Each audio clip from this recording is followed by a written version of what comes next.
বাংলা নাটক দেখলে গুনাহ হবে কিনা, এটা কোনো প্রশ্ন হলো ভাই? বাংলা নাটক দেখলে গুনাহ হবে মানে মানে আপনার সন্দেহ হচ্ছে যে দেখেন কোন লেভেলে গেছে মানুষ, মনে করে হিন্দি ইংরেজি দেখলে না গুনাহ হবে, বাংলা দেখলে কি আর গুনাহ হবে? দেখুন ভাই, হাসার জিনিস না। কোন আমাদের কাছে অনেক এমন এমন প্রশ্ন আসে যে প্রশ্নগুলো দূর থেকে মানুষ মনে করে এটা কেউ করে, আসলে লোকটা ওটা জানা দরকার, অতটুকু উনি জানেন না, হয়তো হতে পারে।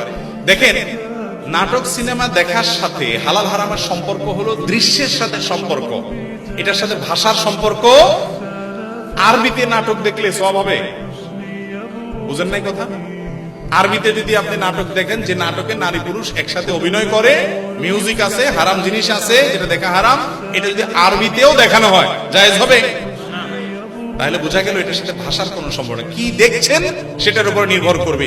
আপনি যদি কোনো পর্নোর দিকে তাকান তাহলে সেটা দেখা কি, এবং কোন হারাম দৃশ্য যদি দেখেন, অশ্লীল কোন দৃশ্য যদি দেখেন, মিউজিক যদি আপনি উপভোগ করেন, তাহলে সেক্ষেত্রে সেটা কি হবে? হারাম হবে।